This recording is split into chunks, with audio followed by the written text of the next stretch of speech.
Урматтуу депутаттар, мына ушул маселе боюнча менин дарегиме дагы жогорку кеңештин төрагасы катары бир топ кайрылуулар болуп атат.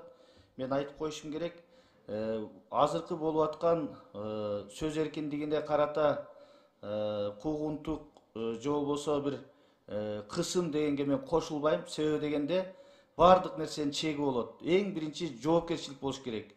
Бунун баардыгы кайсы бир сырттан каржыланган уюмдардан Кыргызстандын бүгүнкү стабилдүүлүгүнө, Кыргызстандагы өсүп өнүгүп аткан экономикалык көрүнүштөргө терс таасирин тийгизбей койбойт. Анткени өзүңүздөр билесиздер, мына ушул окшогон көптөгөн журналистикага жамынган, өздөрүн журналистпиз деп эсептеген блогерлер же башкалардын ошо ээн ооздугунан, ээн баштыгынан өлкөдө ар кандай пикирлер бар.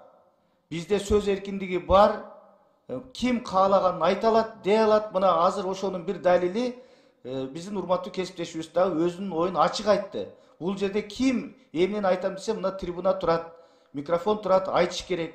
Бирок өлкөнүн туруктуулугуна доо кетирбей, ээн ооздуктун чеги болот.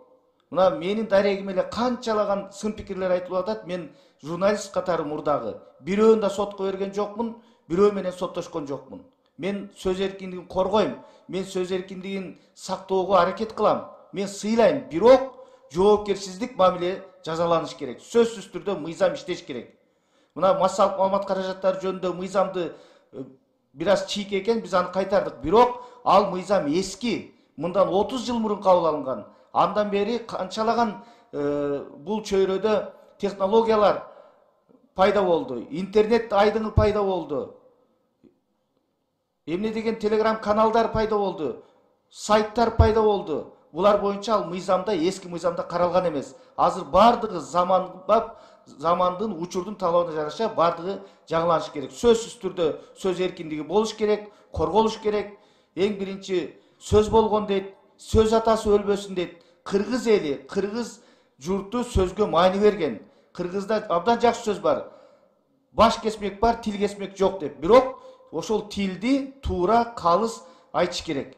Анан кийин Кыргызстандагы бир жакшы нерсени жазбаса, бир жакшы нерсени көрбөсө, айтпаса, анан бир адамдар эле чыгып сүйлөп койсо, айтып койсо, анын артынан комиссия түзө берген, башка кыла берген, мен бул туура эмес деп ойлойм. Депутаттар андай майда чүйдөккө аралашпаш керек. Эгерде бир саясатчы же мамлекеттик кызматчы ошондой пикирлерди айтса, албетте анда комиссия түзсөк болот. Ошон үчүн мен ойлойт элем, бул бардыгы мыйзам чегинде жүргүзүлүп атат, сабыр кылыш керек.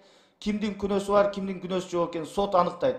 Андыктан бул маселеде мындай биринчи кезекте мекенчилдик сезим менен өлкөнүн туруктуулугун, коопсуздугун, эң башкысы маалыматтык коопсуздукту биз биринчи орунга коюш керек. Рахмат.